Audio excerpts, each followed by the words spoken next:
एक वक्त था जब भारत की इंटरनल सिक्योरिटी के लिए सबसे बड़ा खतरा माना जाता था वामपंथी उग्रवाद, जिसे हम माओवाद भी कहते हैं। तो आज वो कहाँ खड़ा है?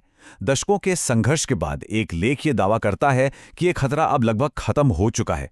क्या ये सच है? चलिए इस दावे को समझते हैं और देखते हैं कि ये इतना बड़ा बदलाव आखिर हुआ कैसे। सत्ता की राह बारूद से निकलती है। बस ये एक लाइन, यही वो सोच थी जिसने दशकों तक भारत के एक बहुत बड़े हिस्से में खूनी संघर्ष को हवा दी और इसमें अनगिनत जाने गईं। तो असल में ये वामपंथी उग्रवाद या माओवाद है क्या?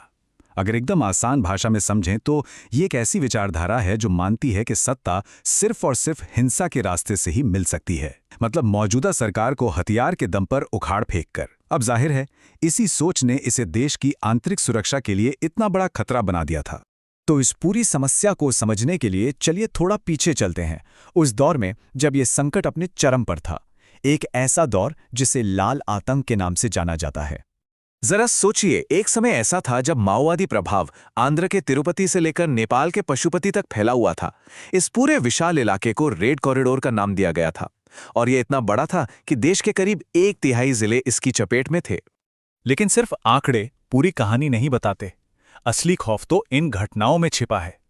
सोचिए, दिन दहाड़े रेल पटरियों को उड़ा देना, झीरम घाटी में पूरे के पूरे राजनीतिक नेतृत्व को खत्म कर देना और बस्तर में एक ही हमले में 72 सुरक्षाकर्मियों की बेरहमी से हत्या।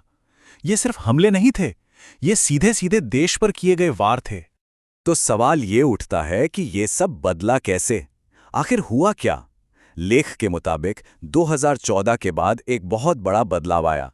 एक बिल्कुल नई स्ट्रैटेजी अपनाई गई। आइए देखते हैं कि इसमें अलग क्या था। नई पॉलिसी का जो कोर आइडिया था वो था जीरो टॉलरेंस। लेकिन ये सिर्फ एक मिलिट्री ऑपरेशन नहीं था, ये एक दो तरफा रणनीति थी। देखिए, ये समझा गया कि आप किसी विचारधारा को सिर्फ गोलियों से नहीं हरा सकते। तो एक तरफ सुरक्षा बलों ने कड़ी कार्रवाई की और दूसरी तरफ विकास के जरिए लोगों का दिल और दिमाग जीतने की कोशिश की गई। सिक्योरिटी के फ्रंट पर 3 बड़े कदम उठाए गए। पहला, इंटेलिजेंस शेयरिंग, मतलब केंद्र और राज्यों के बीच पहले से कहीं बेहतर तालमेल बना।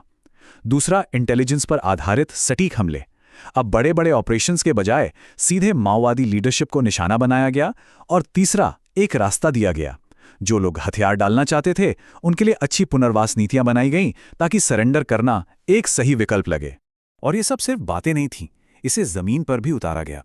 ऑपरेशन ऑक्टोपस, डबल बुल और ब्लैक फॉरेस्ट जैसे नामों वाले कई इंटेलिजेंस बेस्ड ऑपरेशंस ने एक एक करके माओवादी नेटवर्क की कमर तोड़ दी।